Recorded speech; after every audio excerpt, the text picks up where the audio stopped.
আসসালামু আলাইকুম। Hello guys, আপনারা সবাই কেমন আছেন? আজকে আমি আরও এক পেয়ার গাপ্পি আনছি। এটা পিয়ার না, দোনোটাই মেল।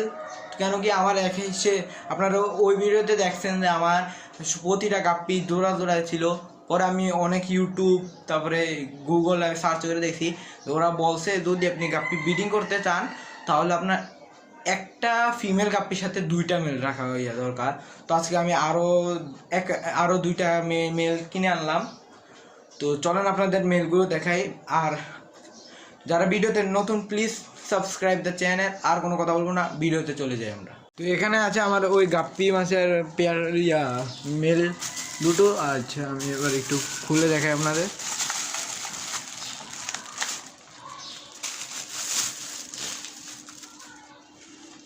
একবার মাশাআল্লাহ, এগুলো অনেক সুন্দর গাপ্পি, দেখেন।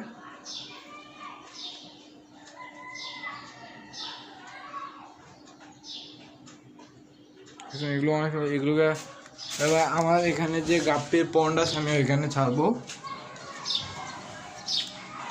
পন্ডগুলো ছোট বেশি, এখানে কিছুক্ষণ ওয়াটার অ্যাডজাস্ট হওয়ার জন্য এটা সময় দিলাম। 15 মিনিট পর আসছে।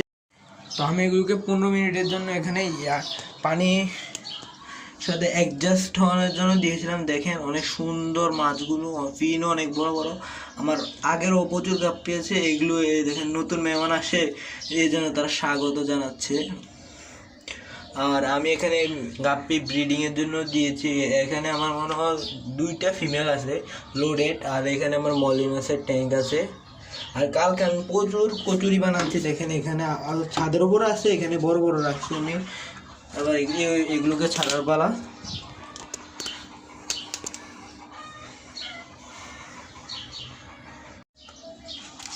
মলি মাছগুলোকে এখানে, আর গাপ্পি মাছগুলোকে এখানে দেখেন কালারটা দেখেন, একবার অনেক সুন্দর কালার, এগুলো অনেক সুন্দর।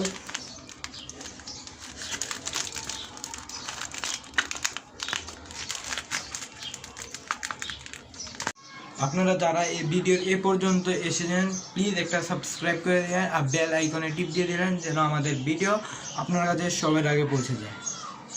এবার আমি এগুলোকে কিছু লাইভ ফুড দিয়ে কালচার করেছি। তা আমি এখানে ডপারের সাথে অল্প কিছু পরিমাণে ইনফুসুরিয়া নিয়ে নিই। আমি এনে কম পরিমাণ করেছি কেন কি আমার মাঠ এত বেশি না যে আমার প্রচুর লাগবে। আমি এখানে দিয়ে দিই। এই দেখেন সবগুলো মাছ এসে খাচ্ছে। আমি যদি কিছু কয়েক ফোঁটা দিলে সব চলবে। এই দেখেন সবগুলো মাছ এখানে খাচ্ছে। এখানে আমি একটু আর একটু দিয়ে দিই আমি আর কিছু পরিমাণে আমি এখানে ইনফুসুরিয়া দিয়ে দিই। এই যেগুলো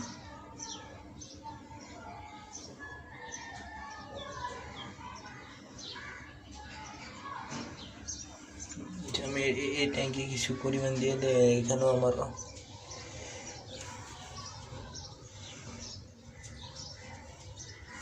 ফুসুরিয়া দিলে আমার মলি মাছেরও পছন্দ করে ইনফুসুরিয়া। অল্প দেবো, বেশি দেবো না, বেশি দিলে মাছের সমস্যা হতে পারে। গাপ্পি মাছের জন্য কিন্তু লাইভ ফুড প্রচুর দরকার। কেন কি লাইভ ফুড না খাওয়ালে আপনার এগুলো কালার চলে যেতে পারে, এত কালার আসবে না। আমরা কালারের জন্য আমাদের গাপ্পি মাছকে লাইভ ফুড যেমন ইনফুসুরিয়া, ডাপনিয়া। আজকের ভিডিও এই পর্যন্ত। যদি আপনাদের ভিডিওটা ভালো লাগে প্লিজ আমার চ্যানেলটা সাবস্ক্রাইব করে দেবেন, ভিডিওতে একটা লাইক করে দিবেন।